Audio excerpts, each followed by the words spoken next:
Bienvenidos, querido auditorio, gracias por estar con nosotros. Les damos la cordial bienvenida a su programa Consultorio Fiscal. Hoy vamos a tener invitados de lujo y vamos a platicar de un tema referente a la fiscalización por parte de las autoridades. Ya es la segunda parte. Anteriormente tuvimos también unos invitados que nos hicieron favor de platicar sobre el tema. Y bueno, pues es un tema que podría llevarse no 2 programas, sino mucho más. Y bueno, pues vamos a platicar de esas facultades, qué nos puede revisar, qué no nos puede revisar, cómo lo pueden hacer las diferentes autoridades fiscales. Y bueno, pues para ello recuerden tener papel y plumita, un lapicito por ahí a la mano, porque tenemos no 2, 4 suscripciones para nuestros amigos. Y bueno, pues tengan ahí ese papelito para que anoten la pregunta que nos hará alguno de nuestros invitados en el transcurso del programa, para que se hagan acreedores a alguna de estas 4 suscripciones de la mejor revista en materia fiscal, que es Consultorio Fiscal. Bueno, pues regresaremos en un momento para ahondar en el tema. No se vayan, continúen con nosotros. Muchos saludos.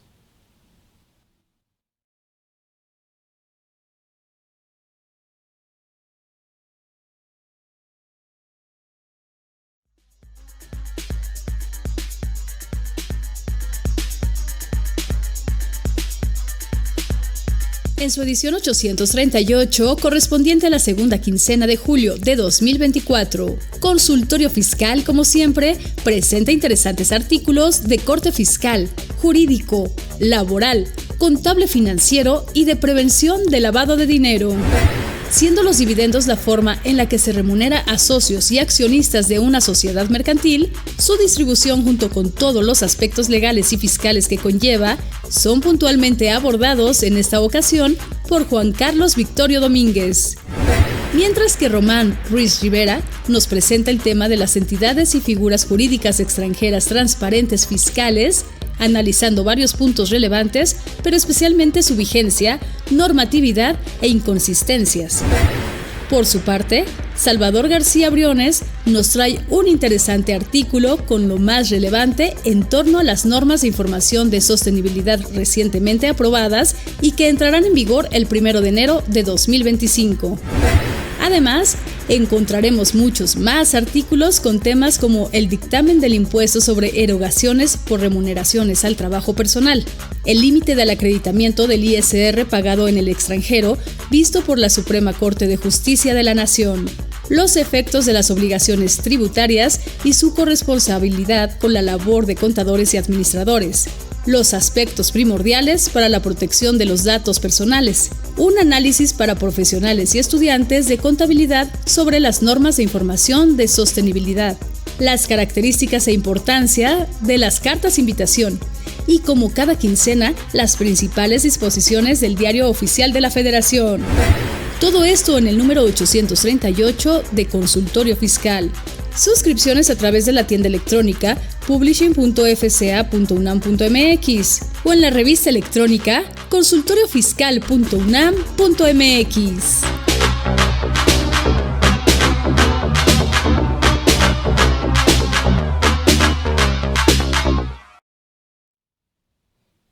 Gracias, amable auditorio, por continuar con nosotros.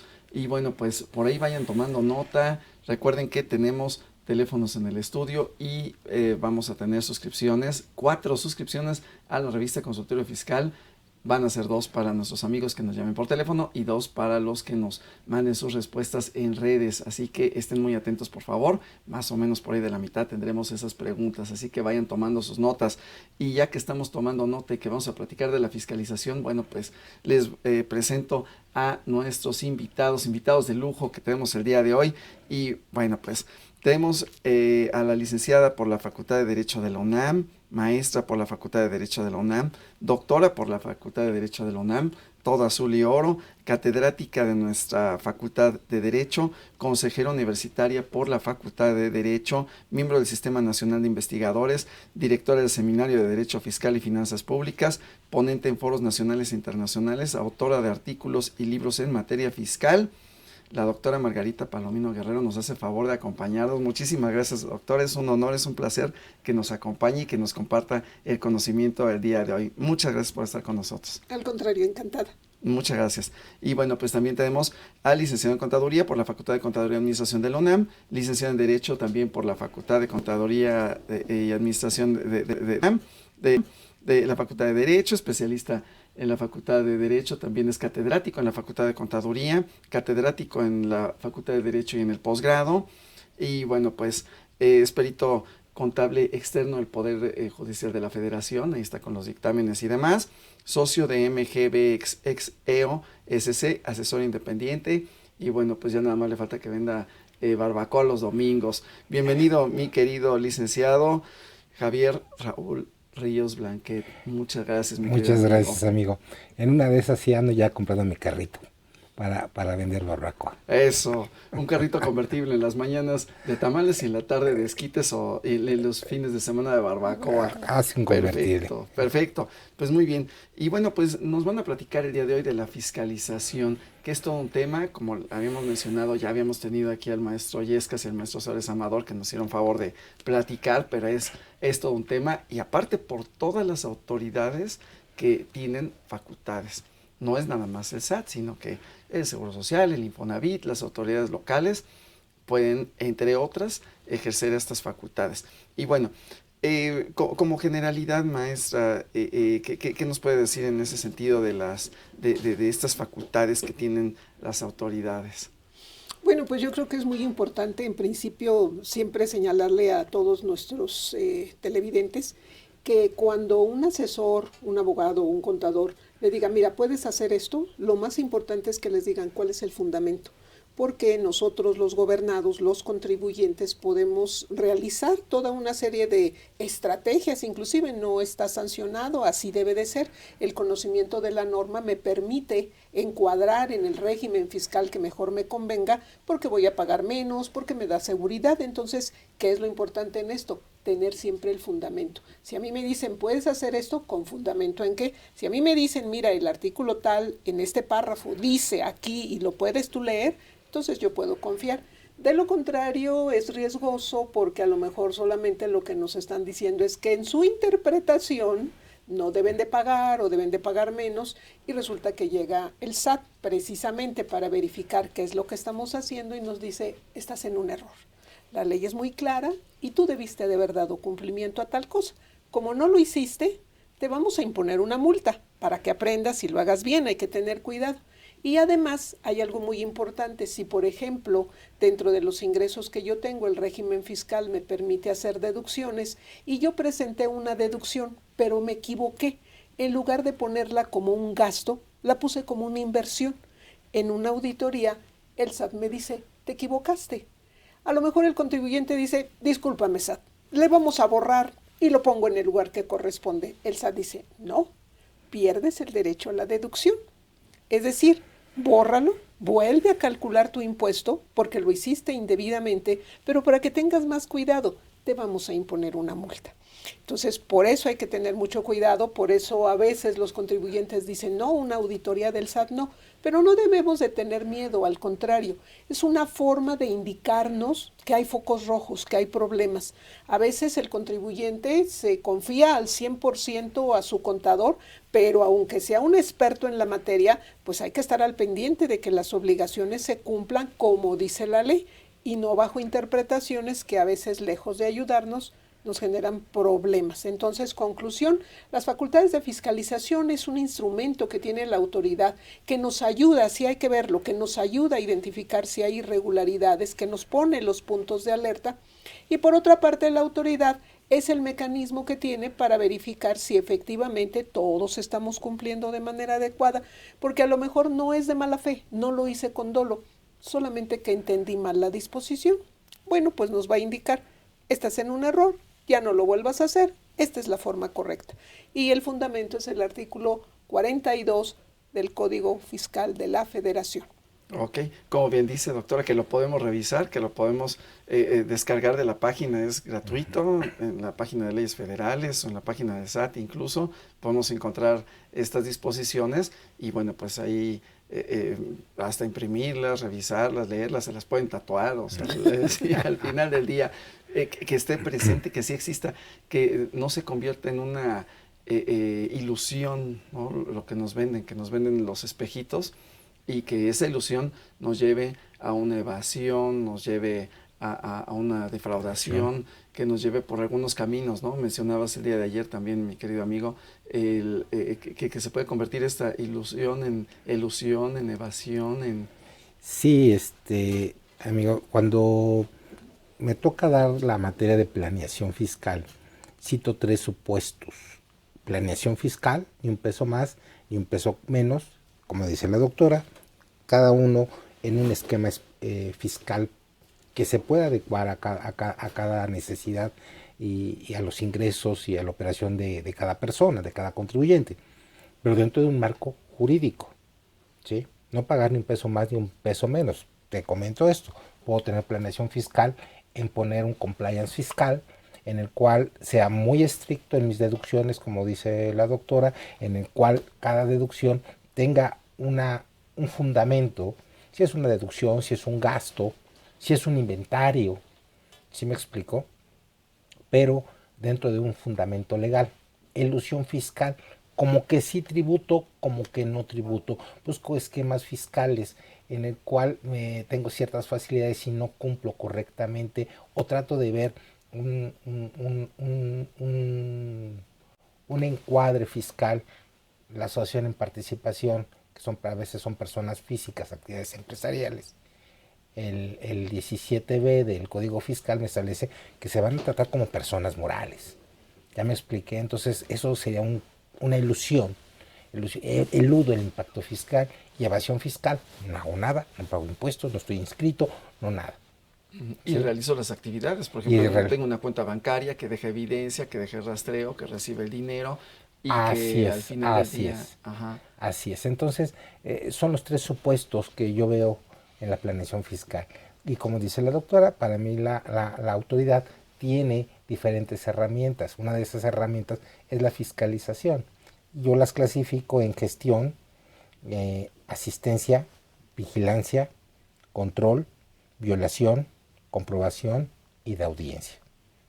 ¿Sí? En la gestión, pues cuando nos vamos a dar de alta, que hoy la autoridad ha puesto mucho más énfasis en las nuevas emisiones de certificados, de firmas electrónicas.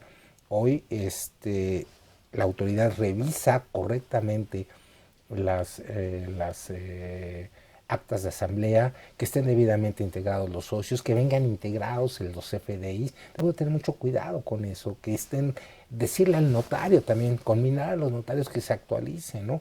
Que vean esas reformas que vienen ya, no son de ayer, ya vienen del 16, del 17, y que insisten a veces en no poner los registros federales de contribuyentes de los socios, decidir de una vez, definir quién va a ser el beneficiario controlador, ¿sí? A dónde está llegando y tener armado ese expediente, porque en términos del 32 cuarter no alcanzan los 15 días y una ampliación de 10 días para armar ese expediente. Está muy amplio, ¿no? Uh-huh. De asistencia. Bueno, pues tenemos la ayuda al contribuyente, las salas virtuales, que yo a veces combinaría un poquito, y siempre lo digo fuerte y quedito, a las autoridades fiscales, que sean más empáticos. El contribuyente no tiene la necesidad de ser tratado mal, que sean tratados con empatía, porque no todos saben lo mismo, ¿sí? Que los traten con respeto. Que les expliquen con manzanitas, con peritas. Tiene derecho el gobernado claro. Tiene derecho de vigilancia, pues al momento de vigilar, hoy aquí en vigilancia, control y violación, pues vamos a encontrar unas herramientas tremendas que tiene la autoridad, como la inteligencia artificial a través de la aplicación de Machine Learning, que es para, si me permite tu auditorio explicárselo.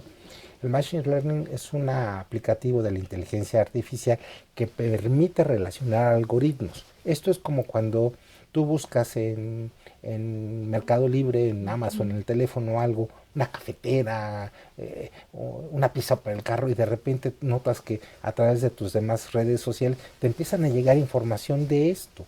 Ese Machine Learning permite relacionar grandes volúmenes de información de lo que estás buscando con lo que tú tienes. Hoy la autoridad pues ya ha venido ocupando esta aplicación a través, por ejemplo, a quién le facturaste, dónde estás comprando, aguas con los que tenemos clubs de compra como Sam's, como Costco, porque si yo le doy a mis familia o a mis amigos, oye, regálame una suscripción, aguas porque todas esas facturas van a decir como si yo las estuviera comprando. Entonces la autoridad te va a decir, ¿y de dónde? Discrepancia fiscal, sistemas de fiscalización. Tenemos otros como, por ejemplo, ya la autoridad puede controlar a larga distancia los inventarios con los CFDIs, el CFDI de traslado. Hoy la autoridad en términos del 17B, del 17 de renta, perdón, en inciso B, fracción primera, establece que los CFDIs de traslado, entonces ya tiene controlados nuestros inventarios, aguas con eso. Hoy los contribuyentes tienen que tener mucho cuidado con el control de inventarios, porque la autoridad sí lo puede tener, porque relaciona los CFDIs. Entonces, aguas con esto. Los de control, de vigilancia, los EDOs, los CEFOS, vigilancia, ¿sí? Que bueno, después de esto que nos estás mencionando, pues ya diría el contribuyente y nuestros amigos a lo mejor ya dicen, tengo miedo. Pero bueno, como dice la doctora, hay que tener precaución, hay que utilizarlo, como dicen los administradores también, en el FODA, como una debilidad, convertirlo en una fortaleza. Sí. Y doctora, pueden llegar así, porque a lo mejor el SAT hoy se despertó y dijo, vamos a fiscalizar, vamos a revisar, bueno, tocó madera, pero vamos a revisar al maestro Ríos, o sí debe de seguir formalidades, debe establecer un protocolo, y aparte, pues, las formas. ¿Cómo, en ese sentido, cómo actúa la autoridad? Vamos a ir comentando poco a poco porque a mí me interesa mucho que todos los televidentes puedan identificar después del programa y decir debemos de tener cuidado con A, B, C, D y no tener miedo, porque lo más importante es que el contribuyente conozca las reglas del juego. Si a mí me invitan a jugar una partida de lo que sea, lo primero que tengo que saber es cuáles son las reglas del juego, qué sí puedo hacer y qué no puedo hacer, porque si no a lo mejor me van a tomar el pelo. Entonces, en este sentido, las facultades que tiene la autoridad es el que puede llegar a tu domicilio fiscal, que sería una visita domiciliaria, puede entrar a tu contabilidad, toda vez que hay contabilidad electrónica, y entonces estaríamos en una revisión electrónica. Puede llegar al punto de venta, donde haces las operaciones, donde emites el CFDI, es decir, la factura. Revisión de expedición de comprobantes fiscales. Puede llevar a cabo también el decir, a ver, contribuyente perenganito de tal, te notifico a través de tu buzón tributario, te notifico que tienes que presentarte a la oficina tal hora, tal día, con tal funcionario. La revisión de gabinete. Y también podemos tener también la revisión de traslado de mercancías o transporte de mercancías, que básicamente es para ver si se está cumpliendo en materia de comercio exterior. Entonces, hay una gama y se han ido incorporando más que están dentro del artículo 42, como por ejemplo el hecho de que la autoridad puede llegar y decir, buenas tardes, vengo a fiscalizar. Sí, como no, ¿qué impuesto me va a revisar? Vengo a revisarle precisamente el cumplimiento porque usted es un asesor fiscal y quiero saber si efectivamente está cumpliendo con sus obligaciones. La obligación de informarle al SAT qué cosa es lo que estás asesorando y cómo lo estás asesorando. Esta figura son las operaciones reportables. Oiga, pero es privado, ¿no? La misma disposición, el artículo 197 de Código nos dice, no te preocupes contador o abogado, te eximo de responsabilidad, no vayas a pensar que estás violentando el secreto profesional, pero infórmame qué operaciones se están haciendo, todas aquellas que reflejen una aminoración en el pago de impuestos. En un primer momento la indicación por parte o de la instrucción por parte del legislador fue todas las operaciones, pero imaginemos todas las operaciones que se hacen todos los días por cada una de las empresas. Entonces se dijo, bueno, a través de resolución miscelánea fiscal, solamente aquellas que operen o que tengan un beneficio de 100 millones de pesos. Sin embargo, los asesores fiscales que orienten o beneficien, aunque no sea arriba de 100 millones de pesos, tienen que entregarle al contribuyente una constancia que diga constancia de que no es una operación reportable. Yo coincido con el maestro en el sentido de que hemos avanzado a través de inteligencia artificial para poder integrar mecanismos de cruce de datos. Los dos elementos importantísimos son el Registro Federal de Contribuyentes y el CFDI. Por eso tenemos que tener mucho cuidado que las operaciones que realizamos pidamos nuestra factura. Y hay algo que es muy frecuente y que lastimosamente pues llegan los contribuyentes y uno les pregunta, ¿pediste tu CFDI? Y la respuesta es no. Y me refiero específicamente cuando compran una casa. Si compran una casa y la inmobiliaria lo que se dedica a vender son casas, pues independientemente de tu escritura, de tus llaves y de las constancias del cumplimiento de pago de impuestos, tiene que darte un CFDI. Si no tienes el CFDI, no, pero pues es ya mi patrimonio y pues ya no se acuerdan de eso. Pero el día que quieren vender ese inmueble, pues resulta que la ley establece claramente, no es la autoridad, es la ley la que establece. Cuando vayas a enajenar el inmueble te vamos a ayudar. ¿Cuánto te costó el inmueble? 1 millón de pesos. ¿En cuánto lo vas a vender? En 3 millones de pesos. Y la ley nos dice, bueno, te vamos a ayudar porque tratas de mejorar, has ahorrado. La diferencia entre 1 millón y 3 millones de pesos son 2. Te vamos a cobrar impuestos sobre de 2 millones. Pues que bueno, ya es una ayuda. Pero lo primero que me dicen es, tienes tu CFDI, ¿verdad? Cuando lo compraste. ¡Oh, sorpresa! ¿Tengo mi escritura? No. Una cosa es la escritura y otra es el CFDI. No lo tengo. Ah, no te preocupes. Tú vas a cumplir con tus obligaciones. Entonces el cálculo del impuesto no lo vas a hacer sobre de 2, lo vas a hacer sobre de 3 millones de pesos. ¿Pero por qué? Porque no pediste CFDI. Es que no sabía. Ese es el problema. No el se tomó la desconocimiento de la norma no te exime de su cumplimiento.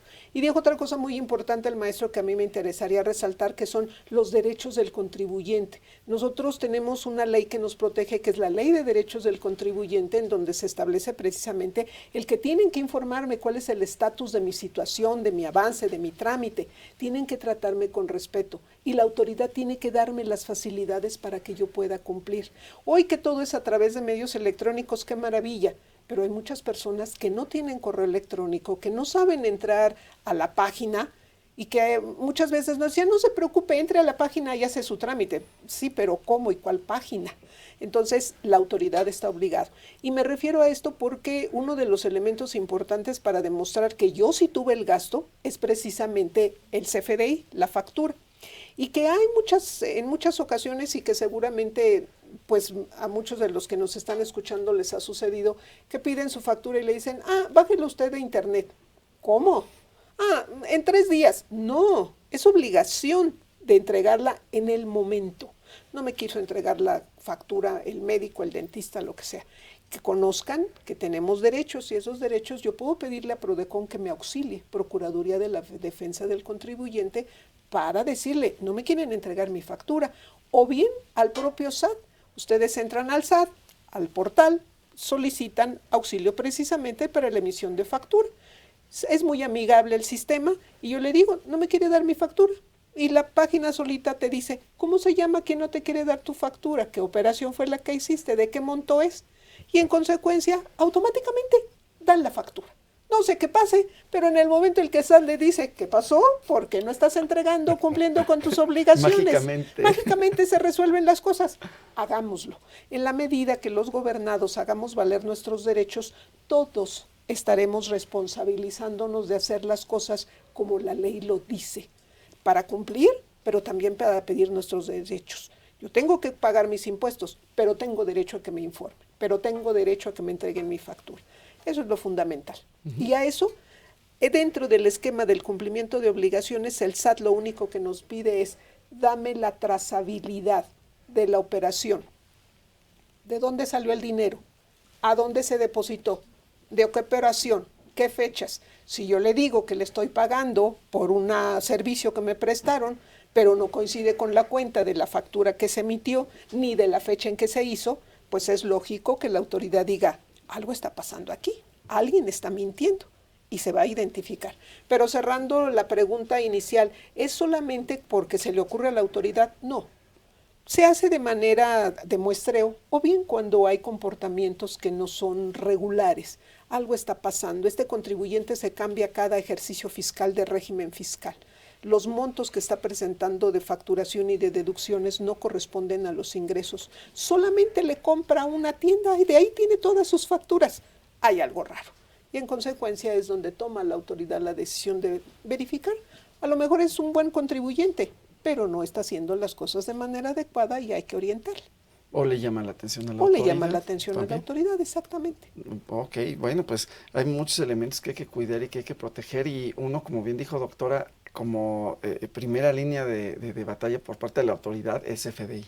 Sí. El CFDI y los registros bancarios, ¿no? Que se van teniendo también ahí junto con la contabilidad y otras situaciones. Bueno, pues ya tenemos algunos saludos. Alguien nos está viendo, muchas gracias. Sí, desde aquí dice, desde Teotihuacán, muchas gracias por los saludos. También Luis Augusto Manso, saludos al maestro. Luego también a la doctora Rubén Zavala, también aquí Pay de Limón y Milagros Caninos, mandan muchos saludos. Y bueno, pues Liliana también manda saludos. Y por aquí creo que ya tenemos una pregunta. Y bueno, aquí precisamente en estas cuestiones de cómo inscribirnos, doctora, y que ahorita lo comentaba. Y también mi querido amigo. Dice aquí Patti San, además de los saludos, bueno, pues dice una chica se dio de alta como RIF, pero resulta que está trabajando como vendedora para una cadena de tiendas. Entonces, es comisionista, es sueldos y salarios, debe haber sido hasta Repse, o sea, todas esas cuestiones que hay que tener en cuenta, ¿no? Para que dice la niña ya casi llora, y bueno, pues nuestros contribuyentes sufren un poquito. Y creo que en ese sentido también lo que decía la doctora en la tesitura de el asesor. El asesor tiene una responsabilidad y tiene que, bueno, y tiene una responsabilidad, ¿no, mi querido amigo? O sea, tiene una responsabilidad solidaria hoy con el Artículo contribuyente. 89, artículo 89 del Código Fiscal. Es solidario y responsable aquel que aconseje para omitir total o parcialmente una contribución en perjuicio del fisco federal. Entonces, aquí en esta situación habría que ver, porque hay una relación también laboral. La materia fiscal se relaciona con muchas áreas del derecho. Y aquí habría que ver la relación laboral. La comisionista está cumpliendo con 4 de los elementos de la subordinación: cumplir con un horario de trabajo, 2, dependencia económica, 3, reciben órdenes, y 4, utilizan activos de la empresa. Sí, si caigo en esos 4 supuestos, el que ocurra primero, hay principio de subordinación, y entonces tendría que ser sueldos y salarios, fíjate, nada más, con un variable por comisiones. Ahora bien, si es un comisionista donde no puedo encuadrar estos 4 elementos, caería en el Código de Comercio y sería un comisionista título 4, persona física con actividad empresarial. Y puede hacer un RIF. Ok, entonces ahí puede ser, bueno, puede venir como RIF o puede venir incluso revisar si está en los supuestos de régimen simplificado de confianza. Así es. Entonces, bueno, y aparte de todo, bueno, pues no nada más fiscaliza el SAT por el efecto de las retenciones, sino también llega nuestros amigos del Seguro Social, nuestros amigos del Infonavit, y llega hasta la Tesorería del Estado por el impuesto sobre erogaciones que esté generando, ¿no? Y las combinaciones que se dan, porque acuérdate que México, los Estados Unidos mexicanos, es una república federal, estamos divididos en entidades federativas. Estas entidades federativas se adhieren al sistema de coordinación fiscal. Entonces, si bien es cierto, el impuesto sobre la renta, la ley del IVA, el IEPS, forman parte de impuestos y atribuciones de la federación, a través del sistema de coordinación fiscal también se faculta a las tesorerías de los estados, ¿no? Para que les ayuden a recaudar. Entonces se va complicando un poquito más. Y como decía la doctora, no es cuestión de preocuparse, es cuestión de ocuparse, ¿no? No te preocupes, preocupado no vas a solucionar nada. Ocúpate en tener un buen asesor, en no creer que el abogado y el contador son gastos innecesarios, no, al contrario, son los chefs de las empresas. ¿Sí? A veces el contribuyente es donde menos quiere invertir.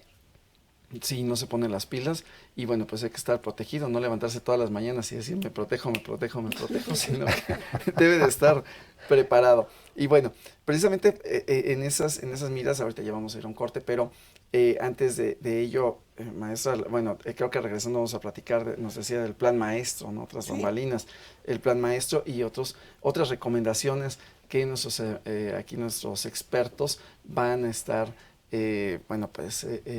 haciéndoles llegar para que estén preparados, estén listos, tengan sus FDIs, tengan su contabilidad, tengan las cuestiones un poquito más de fondo en el aspecto legal, ¿no? Nos decía el caso de la escritura, el caso de los poderes, el caso de las acciones, que muchos ni siquiera las imprimen, ¿no? No las tienen ni a disposición, no tienen el expediente del beneficiario controlador, y ya no hablemos de la materia de lavado, ¿no? Por la combinación, el cruce que se puede dar por el beneficiario final y las actividades vulnerables que se realizan. Entonces, bueno, pues, queridos amigos, estén atentos. Vamos a regresar ahorita después de una pausa. Recuerden que nuestros números aparecen por aquí abajo, bueno, un poco más arriba, poco más abajo, pero aquí están nuestros números, y ténganlos, anótenlos, porque regresando del corte vamos a hacer una pregunta. Tenemos 4 suscripciones para el día de hoy a la mejor revista, que es Consultorio Fiscal, así que tomen nota cuando regresemos. 2 van a ser vía telefónica y 2 por redes sociales para nuestros amigos que nos están escuchando o nos están viendo en Facebook Live del FCA UNAM Oficial o en YouTube en el Mirador Universitario de la UNAM. Gracias por estar con nosotros. Regresamos en un momento. No se despeguen de nuestra sintonía. Muchas gracias.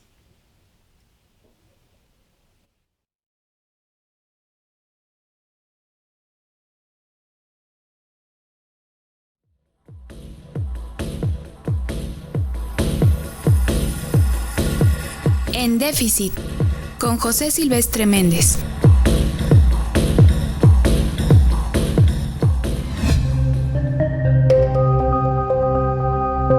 De la democracia representativa a la participativa. Una vez concluidas las elecciones de 2024 en nuestro país, es importante reflexionar en el sistema político que existe en México, un régimen político y un sistema de partidos que, de acuerdo a lo visto en estas elecciones, se está desmoronando.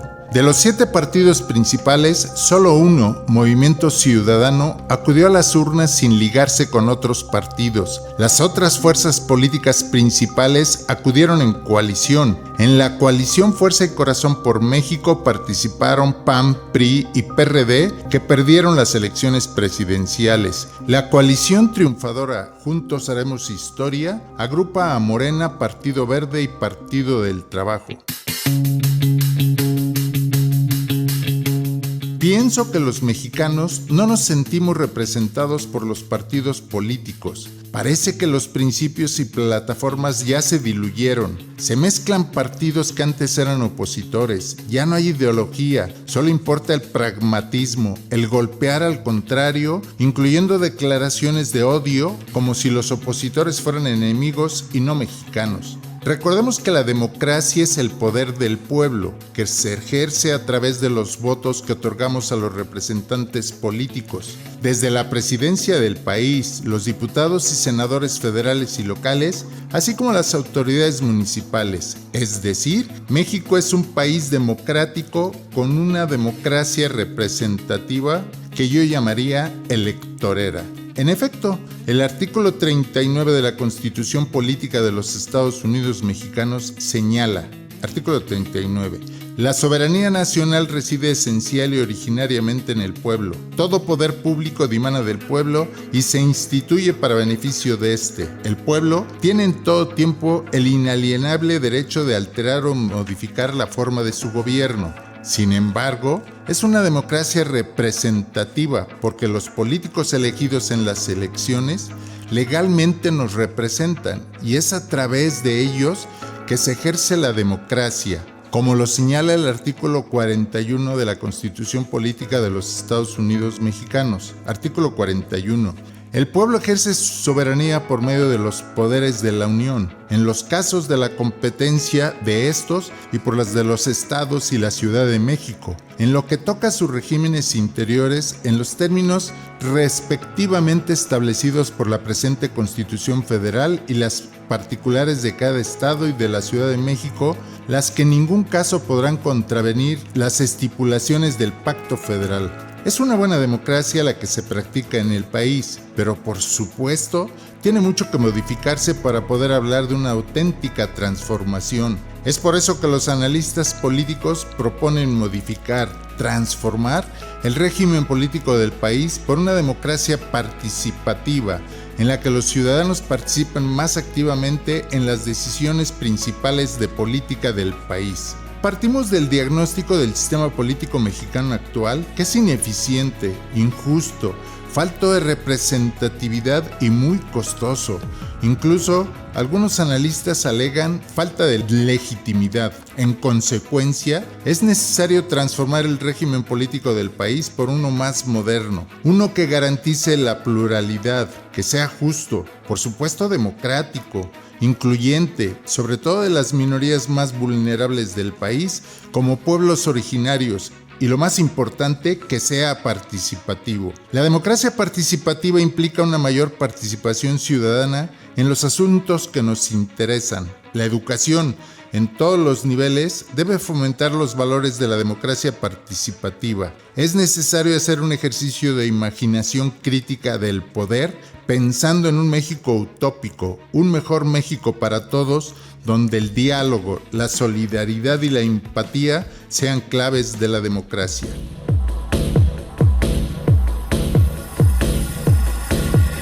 En Déficit, con José Silvestre Méndez.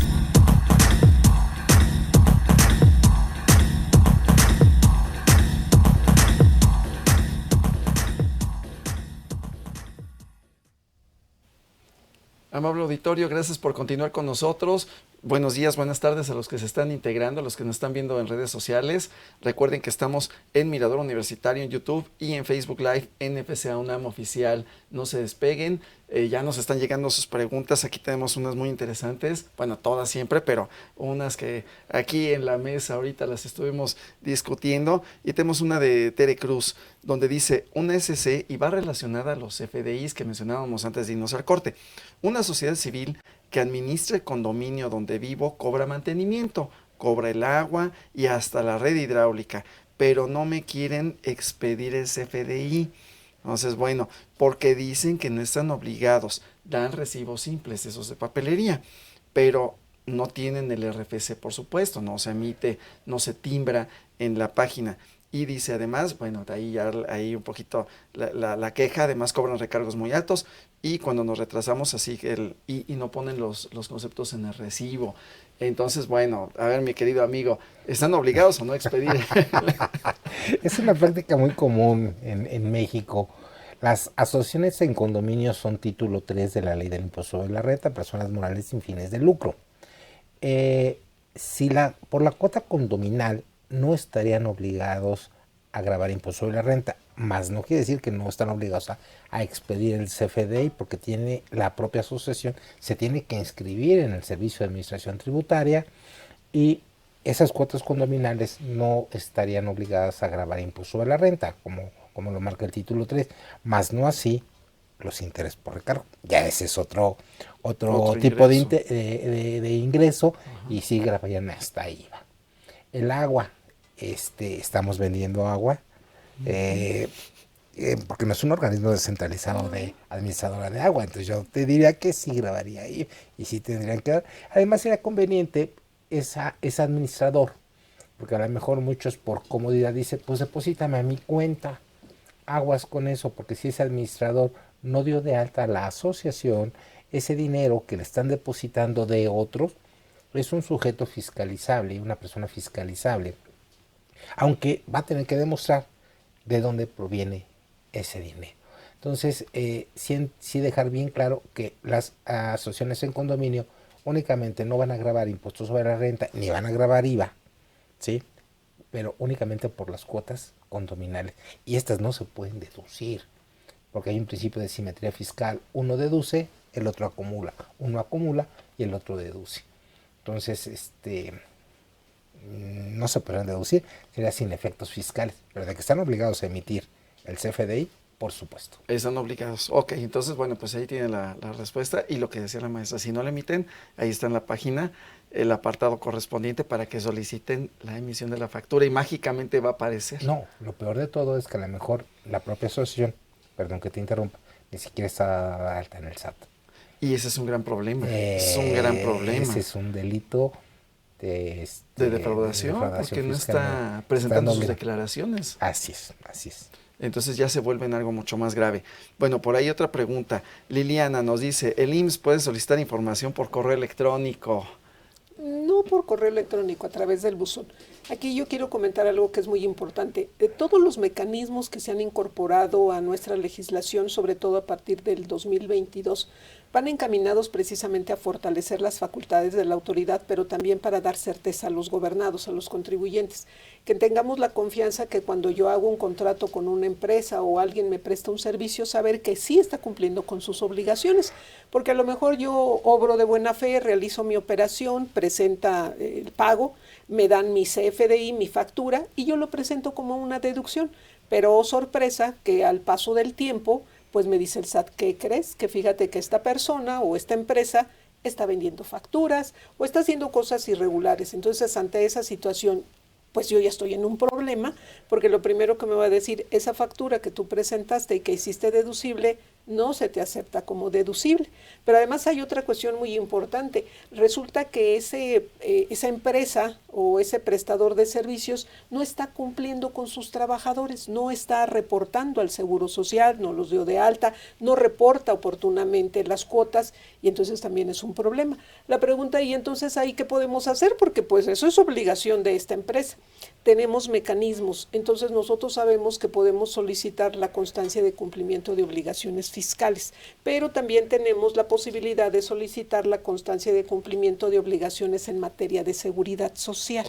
Entonces es muy importante que las empresas, y lamentablemente algunas empresas dicen, no creo que sea necesario, o algunas tiendas, o no importa el tamaño de la empresa, dicen, no es necesario. Sí lo dice la ley, pero no, aquí no lo llevamos. Cuidado. Me refiero específicamente a la constancia de cumplimiento de obligaciones en materia de seguridad social, que su vigencia es de un día. La constancia de cumplimiento de obligaciones fiscales es de un mes. Entonces, a mí como empresa me obliga, como ya lo señalaba el maestro, a que mi compliance o mi mecanismo, mi modelo de cumplimiento de obligaciones tiene que establecer que yo solicito para trámite de pago de este proveedor que me entregue la constancia de cumplimiento de obligaciones fiscales, pero para la entrega del cheque, ya para pagarle, necesito la constancia de cumplimiento de obligaciones en materia de seguridad social, porque si yo le digo te pago el martes, él tiene que llegar el mismo martes o el lunes a decirme aquí está mi constancia. Perfecto. Cualquier situación que llegue a suceder en una auditoría, yo le puedo decir al SAT, yo cumplí con lo que tú me diste, le pedí la constancia de cumplimiento, 24 horas antes era un hombre cumplido o una empresa cumplida. Después, pues yo ya no puedo responder. Aquí está, mira, lo solicité. Y yo sorpresa que la empresa que dijo, no es necesario, el fisco lo primero que me va a decir, bueno, ¿tienes algún elemento para demostrarme que esta empresa es la que no cumplió, pero tú estás al margen de todo esto? ¿Solicitaste la constancia de cumplimiento de obligaciones? No. Ups. Estamos en problemas. Y efectivamente el artículo 109 de Código Fiscal de la Federación establece que el aplicarnos beneficios a los que no tenemos derechos es equiparable a defraudación fiscal. Es decir, no es defraudación, pero te castigo como si fuera defraudación fiscal. Entonces, todos estos mecanismos, y aquí la importancia del CFDI, el CFDI tiene etiquetas o cuadritos que nos van a permitir precisamente agregar lo que platicábamos de la persona moral con fines no lucrativos, tendrá que señalar ahí que es con fines no lucrativos y efectivamente que los servicios que está prestando es únicamente de administración. Pero si está obteniendo ingresos por otros conceptos, pues se tendrán que reflejar en cuánto estás pagando de impuestos, porque estamos hablando que cobras recargos, intereses. Tienes que pagarlo, tienes que retenerlo y enterar al fisco. Y en caso de que no se haga, pues hay una sanción. Aquí es muy importante, las personas morales con fines no lucrativos efectivamente no están obligadas al pago del impuesto, pero no se les exime del cumplimiento de las demás obligaciones, del cálculo, retención y entero de lo que se obtenga o de los empleados que tengan, es decir, del famoso remanente distribuible, y si no lo hacen, va a haber sanciones. Y precisamente el plan maestro que comentábamos en un inicio establece precisamente que la estrategia del SAT es darnos todos los elementos necesarios para un sano cumplimiento, a través de todo lo que es inteligencia artificial, a través de facilitar información con el cruce de datos, y la verdad es que ahora, si el fisco en este momento quisiera decir, quiero saber cuántas facturas se han emitido en Querétaro, en Tijuana, o en este momento a nivel nacional, lo puede hacer. O sea, el grado de identificación que tenemos es total. Ante esa situación, ¿qué es lo que debemos de hacer? Pues caminar por la derecha, cumplir con mis obligaciones y dormir tranquilo, porque yo no tengo problemas, estoy cumpliendo con la ley. Malo cuando dices, no lo hice indebidamente, porque tu tranquilidad se perdió.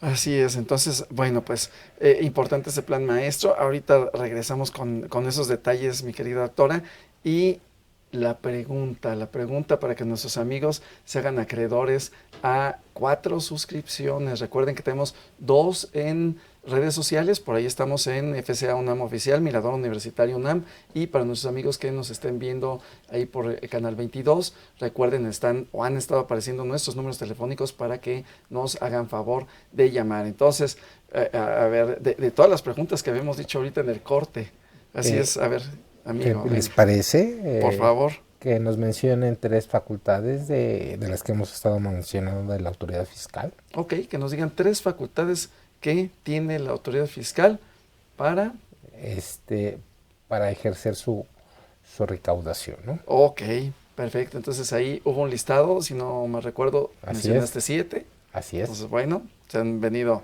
discutiendo platicando. Entonces, bueno, pues ahí está la pregunta, queridos amigos. 4 suscripciones, así que apúrense a marcar porque nos quedan unos minutitos. Y bueno, regresando al punto del plan maestro, mi querida doctora, ¿qué nos puede decir? A ver, bueno, pues la autoridad tiene que recaudar, tiene que conseguir fondos para que, programas como este sigan saliendo al aire y, para que nuestra universidad funcione, para que la seguridad pública se dé, la educación, la salud. Bueno, pues, pero necesita recaudar. ¿Qué es lo que está contemplando, maestra? Es muy importante partir de que el Estado requiere recursos, y esos recursos se tienen que dar a través precisamente de la imposición de la carga tributaria, del pago de los impuestos, pero nuestras autoridades han señalado, el Ejecutivo específicamente, que no es su interés para el siguiente inicio de sexenio el establecer nuevas cargas tributarias. Entonces la pregunta es, si no va a haber nuevos impuestos, pero se sigue demandando servicios por parte de toda la ciudadanía, ¿de dónde va a salir el dinero? Bueno, pues seguramente van a solicitar deuda, ¿no? Pero ya también se dijo que no se va a endeudar al país, no es esa la opción. Entonces, ¿qué puede haber? ¿Cómo vamos a obtener los recursos? Y el mecanismo a través del cual se está pensando lograr esa recaudación es a través precisamente de las facultades de fiscalización. Es decir, todos sabemos que hay un alto índice en nuestro país de personas que no están tributando, que están dentro de la economía informal. La intención del Servicio de Administración Tributaria es fortalecer todos estos mecanismos para que todos paguemos. Y tiene lógica, en la medida que todos paguemos, se va a contribuir, vamos a aportar. El problema es que ahorita de todos los contribuyentes, solamente unos cuantos, los famosos contribuyentes cautivos, son los que estamos cumpliendo, pero todos los demás no cumplen, pero sin embargo sí hacen uso y se benefician de servicios de comunicaciones, de alumbrado público, etcétera, etcétera. Entonces, conclusión, ¿qué nos dice el plan maestro? Vamos a fortalecer la fiscalización para lograr una mayor recaudación.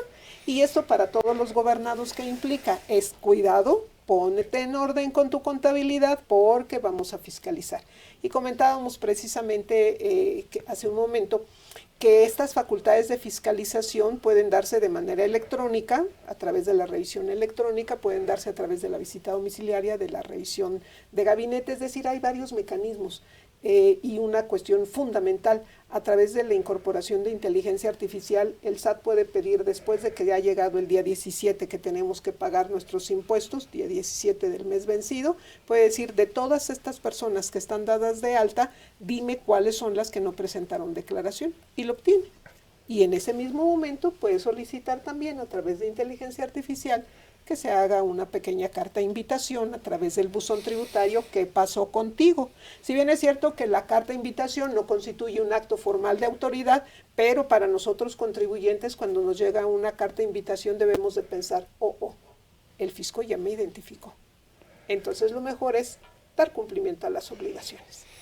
Sí. Ay, es que eso de la carta de invitación es un tema, no constituye una obligación como tal, pero sí constituye miedo y es no de preocuparse, es de ocuparse. ¿Sí? Es de ocuparse. Como bien dijo la doctora, es importante decir, ya me tienen bien identificado. Yo pensé que no era importante para el SAT. Sí, es importante, claro. Ya me tienen bien plaqueado, ¿no? Dirían algunos.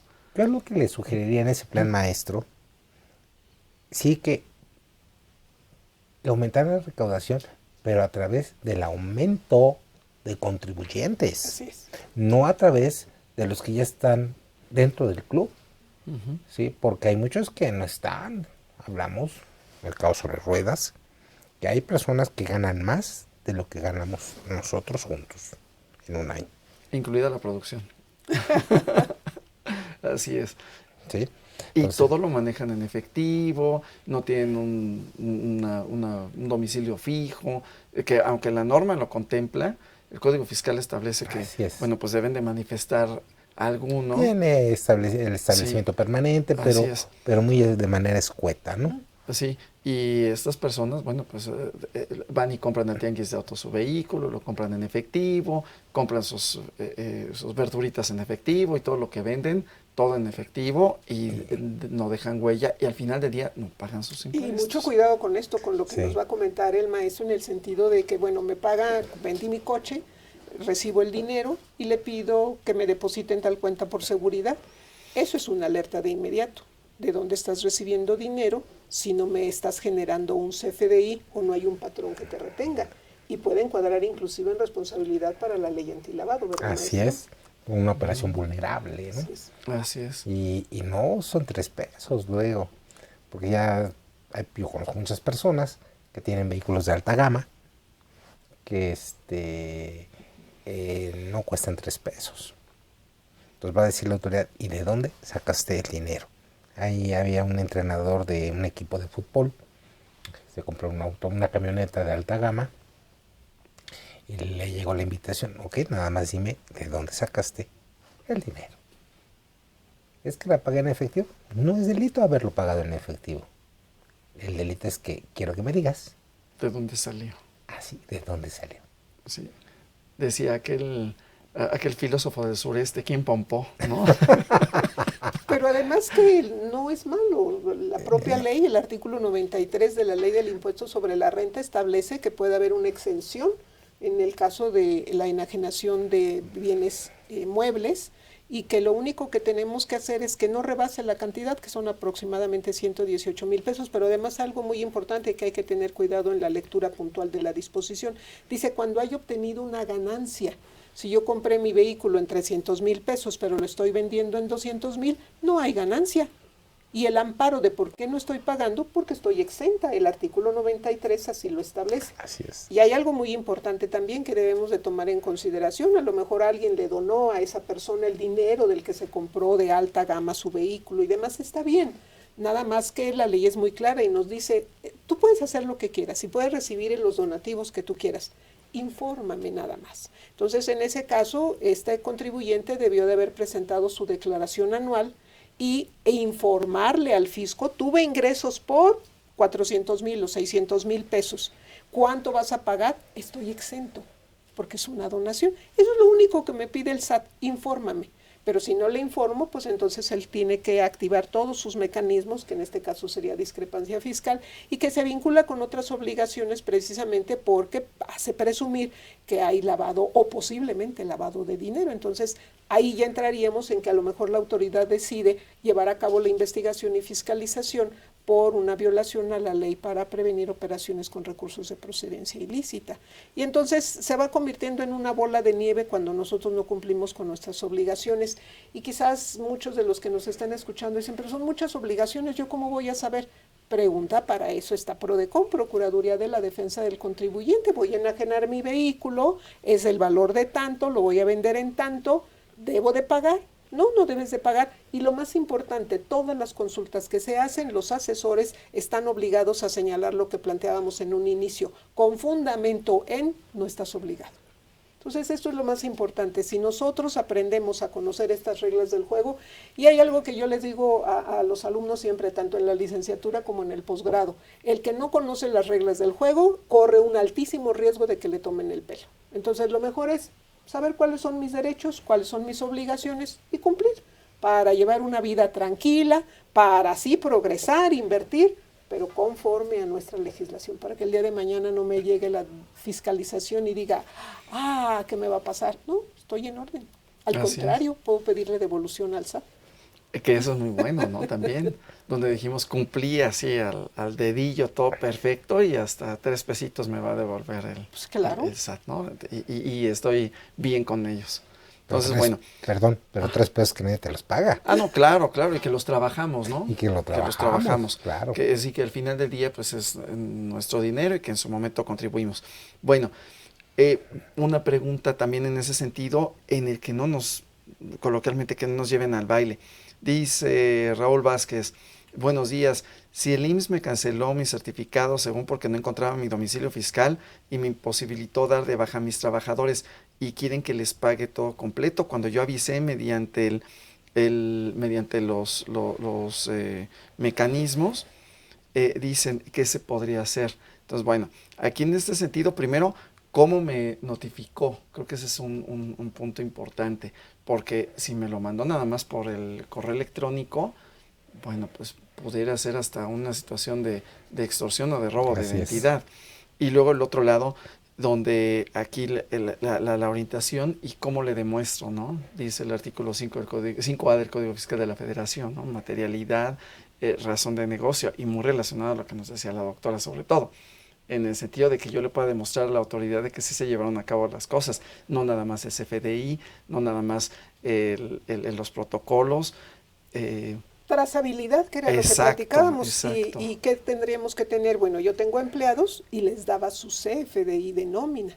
Tengo la emisión de los CFDI de nómina hasta la fecha que yo lo reporté, con la retención de los impuestos que corresponden. El último pago fue de tal, la terminación de la relación laboral se dio por tales mecanismos, se liquidó, qué cosa fue lo que se hizo, y tengo el cumplimiento de todas mis obligaciones. A lo mejor un documento donde, un documento donde ya el trabajador pues presentó su renuncia, o donde yo lo liquidé, si lo liquidé, a lo mejor si lo llevé a la Profedet, ¿no? A que entregarle el recurso ahí, y que yo le pueda, a través de esta trazabilidad, demostrar a la autoridad que sí se llevó a cabo la operación y que hasta cuando estuve y que obligado. Seguramente hubo la retención del impuesto correspondiente por esa liquidación. Y lo que nos comentaba el maestro, si para alguien hay ingreso, para otra persona o para otro contribuyente que tiene que ser deducible. Si no hay este criterio de simetría en donde uno deduce pero nunca se reportó el ingreso, hay problemas y el SAT dice, aquí alguien está mintiendo o alguien omitió con su obligación, en consecuencia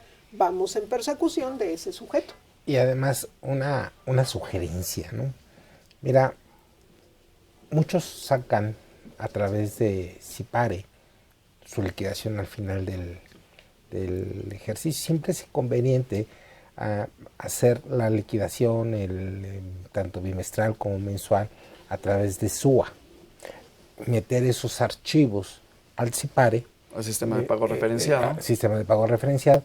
¿Qué es el CIPARE? El CIPARE es como nos ve la autoridad a la empresa. El SUA es como nosotros vemos a nuestros trabajadores a través de nuestro visor. Entonces, lo que hace este sistema es empatar, y a lo mejor traen diferencias y por eso lo están requiriendo esas diferencias. Si me explico, a lo mejor no estaba bien calculado el salario base de cotización, a lo mejor la autoridad a través de esa inteligencia artificial detectó que yo tenía que pagaste un bono a cuenta de PTU, pero no tuviste derecho a la PTU. ¿Qué crees?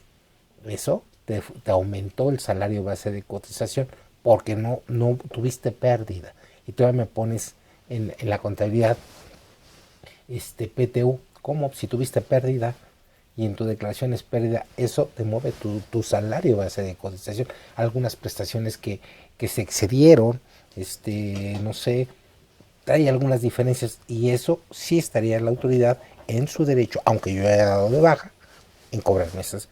Por eso es muy importante hacer siempre las liquidaciones a través de SUA y a través del sistema de pago preferencial CIPAI, para que me haga la conciliación y le aviso a la autoridad esas diferencias. A lo mejor yo di nada más las bajas en el SUA y la autoridad en CIPAI no las tiene dadas.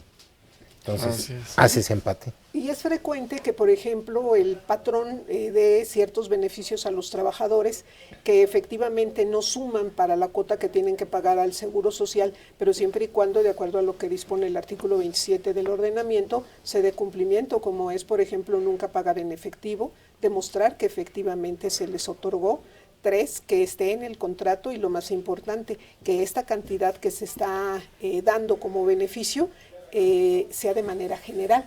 Y ahí es muy importante hablar de la interpretación que desde un inicio también platicábamos, hablar de manera general, lo que se tiene, la ley dice que se tiene que otorgar de manera general, no es hablar en su totalidad, sino es establecer un criterio identificador que a todos los de más de 5 años, a todos los sueldo por hora, a todos los gerentes, eso es general, no totalidad. Entonces, si cumplieron con esos 4 requisitos, pues a lo mejor nada más lo que es necesario es hacer una aclaración, pero en materia tributaria no hay recetas. Habría que ver el caso concreto.